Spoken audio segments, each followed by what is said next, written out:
لیکن یہ سارے علوم نے مل کر اعلیٰ حضرت کو اعلیٰ حضرت نہیں بنایا. ہونا کیا ہے؟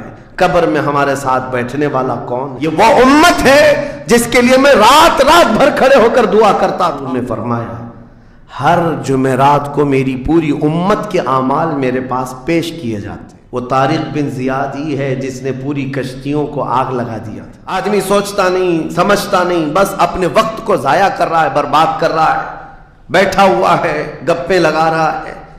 میں آپ کو بتاؤں، ہماری عمروں کا احتساب ہونا چاہیے. ہماری زندگی کو گن کر کے دیکھیں کتنے سال کے ہیں ہم. 25 سال، 30 سال، 35 سال، 40 سال، اور اس کے بعد گنو ہم سے کیا ہو سکا ہے اس دنیا میں. ہم اس دنیا میں کیا کر چکے اب تک؟ ہم سے کچھ نہیں ہوا. اگر تاریخ میں آپ کو بتاؤں میرے عزیزو، آپ کو پتہ ہے اس ہندوستان کی سرزمین پر سب سے پہلے لشکر اسلام کی سپہ سالاری کرتے ہوئے آنے والا ایک نوجوان محمد بن قاسم 10,000 کا لشکر لے کر عرب سے آیا تھا اور پرچم اسلام لہرایا تھا. تاریخ میں آج بھی رقم ہے. اپنے پنڈتوں نے بھی اس تاریخ کو لکھا ہے. ہاں، پنڈتوں نے بھی لکھا ہے. اور یہ محمد بن قاسم 10,000 کی سپہ سالاری کے ساتھ ہندوستان میں آ کر اسلام پھیلایا. عمر کیا تھی؟ صرف 19 سال کی عمر تھی. 19 سال کی عمر میں یہ عظیم کارنامہ انجام دینے والا، انہوں نے اپنی عمر کا صحیح استعمال کیا، اپنی ایج کو برباد نہیں کیا، ضائع نہیں کیا. طارق بن زیاد جس کا یورپ بھی قائل ہے، جبل الطارق آج بھی ایک مقام ہے یورپ میں جس کو جبرالٹر کہا جاتا ہے. یہ حضرت طارق بن زیاد کے نام سے ہے. یہ پہلا سپہ سالار ہے جس نے پوری دنیا کے سامنے وہ عزم پیش کیا تھا. یورپ کی سرزمین پر جب کشتیاں لے کر پہنچے تھے یہ مومنین کی تعداد، وہ طارق بن زیاد ہی ہے جس نے پوری کشتیوں کو آگ لگا دیا تھا. کہا تھا کہ ہم پیچھے مڑ کر جانے والوں میں سے نہیں ہیں. جتنے ساتھ آئے تھے سمندر پار کر کے، کشتیوں کا سفر تھا، کشتیاں لکڑی کی بنی ہوئی، آگ لگا دیا اور کہا اب اس عزم کے ساتھ اترو، یا تو ہماری قبر بنے گی یا تو ہمارا جھنڈا لہرائے گا. میرے عزیزو، عمر 22 سال کی تھی. طارق بن زیاد، اور ایک دو نہیں، میں تمہارے سامنے مثالیں رکھوں. ہندوستان کی سرزمین پر ایک ولی کامل کی آپ کو میں تاریخ اگر بتاؤں، جو سرکار سیدنا غریب نواز رضی اللہ تعالیٰ عنہ سے بھی 200 سال پہلے اس ہندوستان کی سرزمین پر تشریف لائے اور اسلام کی خاطر لڑتے لڑتے شہید بھی ہو گئے، اور جن کا لقب سلطان الاولیاء ہے، سیدنا سالار مسعود غازی رحمۃ اللہ علیہ. ان کے متعلق یہ فرمایا گیا وہ سلطان الاولیاء ہے، ہندوستان کے اولیاء اکرام کے بادشاہ کی حیثیت ہے. سرکار غریب نواز سے بھی پہلے آئے، لیکن ان کی عمر ان کی شہادت کے وقت 19 سال کی تھی.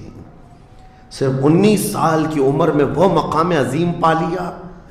ہماری تو زندگی کی عمریں پتہ نہیں کتنی چلی گئیں اور ہم میں سے کوئی کارنامہ نہ ہو سکا. کارنامہ نہ صحیح، زندگی گزارنے کا سلیقہ بھی نہیں آ سکا. کارنامے نہ ہوں تو الگ بات ہے، لیکن مسلمان تو بن جاتا کوئی. عزیزان گرامی وقار، میں آپ کو ایک بات بتا دوں، جو زندگی ملی ہے کچھ ایسا کر جاؤ کہ تمہاری تاریخ رقم ہو جائے، ورنہ قبرستان جا کر کے دیکھنا، وہاں تو لکھے ہوئے کتبے بھی مٹ گئے. قبروں میں کون سویا ہے ان کو بھی لوگ فراموش کر چکے، بھول گئے، سب بھول گئے. لیکن کچھ ہستیاں ہیں جو ہمیشہ آباد رہتی ہیں. یہ وہ لوگ ہیں جنہوں نے اس روئے زمین پر اپنی ذات کے لیے نہیں، اللہ کی رضا کے لیے جیا کرتے تھے، اللہ کی رضا کے لیے جیا کرتے. آج میں یہ بات کہنا چاہتا ہوں نوجوانوں سے، تمہیں پتہ ہے ممبئی کی سرزمین پر لاکھوں نوجوانوں کی تعداد ہے، میں جانتا ہوں، لیکن ان میں سے کوئی انقلابی نوجوان ہو، کوئی دین کی طرف بڑھنے والا، حساس دل رکھنے والا کیوں نہیں؟ خاص طور پر آپ کے ان علاقوں میں تو نشہ اتنا عام کر دیا گیا ہے. ہم دور دراز علاقوں سے سنتے ہیں کہ مسلمانوں کی میجورٹی والے علاقے، یہاں نشہ بکتا بھی ہے، کرتے بھی ہیں، رات بھر اسی میں پڑے رہتے ہیں. کس نے اس دنیا میں تمہیں ملوث کیا ہے۔ یہ وہ قوم ہے جو قیصر و کسریٰ کو گھٹنے پر لے آئی تھی۔ یہ وہ قوم ہے جس نے دریائے دجلہ میں گھوڑے دوڑا دیے تھے۔ یہ وہ قوم ہے جس نے افریقہ کی جنگلوں میں بھی اذانیں دی تھی۔ یہ وہ قوم ہے جس نے یورپ کے کلیساؤں میں کلمہ توحید کو بلند کیا تھا۔ لیکن آج اسی قوم کی حال یہ ہے کہ دنیا ہر گھڑی ہمارے اعمال کو نشانہ بنا کر کے ہمیں ڈیگریڈ کرتی جا رہی ہے۔ سمجھ جاؤ میرے عزیزو، کب تک اس زندگی کا اس طرح سے چلے گا؟ کیونکہ میرے آقا صلی اللہ تعالیٰ علیہ وسلم کو آج آپ کے سامنے میں یہ بات رکھتا ہوں، حضور اکرم صلی اللہ تعالیٰ علیہ وسلم کو آپ کیا سمجھتے ہیں؟ اپنی قبر انور میں وہ زندہ ہیں؟ ہم تو سنی ہیں۔ حضور اکرم صلی اللہ تعالیٰ علیہ وسلم اپنی قبر پاک میں زندہ ہیں، لیکن یہ بات بھی سمجھ کے چلو، حضور نے فرمایا ہر جمعرات کو میری پوری امت کے اعمال میرے پاس پیش کیے جاتے ہیں۔ تم میں سے، ہم میں سے، سب کے اعمال ہر جمعرات کو حضور کے پاس فرشتے سناتے ہیں، فلاں بن فلاں نے ہفتہ بھر یہ کام کیا ہے۔ حضور فرماتے ہیں اگر برے اعمال پیش ہوتے ہیں تو مجھے غم ہوتا ہے، میں استغفار کرتا ہوں اللہ کی بارگاہ میں، اور اچھے اعمال آتے ہیں تو شکر بجا لاتا ہوں، اس کے لیے دعا کرتا ہوں۔ عزیزان گرامی وقار، کبھی پلٹ کر کے زندگی میں دیکھنا کتنے جمعرات ایسی چلی گئی ہوں گی جس میں ہمارے کون سے اعمال فرشتے لے جا کر کے سنا رہے ہوں گے۔ حضور اکرم صلی اللہ تعالیٰ علیہ وسلم کی بارگاہ میں جب ہمارے اعمال یہ کہہ کر سنائے جائیں، آقا آپ کا فلاں امتی بے خبر ہے، نہ نماز پڑھتا ہے، نہ ہی آپ پر درود پڑھتا ہے، نہ ہی وہ کبھی نیکیوں کی طرف آتا ہے، وہ تو گانوں کی دھن پر جی رہا ہے۔ صبح اٹھتا ہے، شام ہوتی ہے تو اس کو تو فلموں کے نغمے یاد ہیں، آپ کا کوئی قول یاد نہیں۔ بتاؤ میرے آقا صلی اللہ تعالیٰ علیہ وسلم کو فرشتے جب ہمارے متعلق یہ خبر دے رہے ہوں، کیا حضور پاک صلی اللہ تعالیٰ علیہ وسلم کو اس بات کا قلق نہیں ہوتا؟ یہ وہ امت ہے جس کے لیے میں رات رات بھر کھڑے ہو کر دعا کرتا تھا، آج یہ ہم کو فراموش کی ہوئی ہے۔ زندگی گزارنے کا مقصد سمجھ جاؤ میرے عزیزوں۔ اسی لیے میں آپ کو کہتا ہوں کہ زندگی یہ نہیں ہے، حضور تاج الشریعہ رحمۃ اللہ علیہ نے فرمایا زندگی یہ نہیں ہے کسی کی کسی کے لیے، زندگی ہے نبی کی نبی کے لیے۔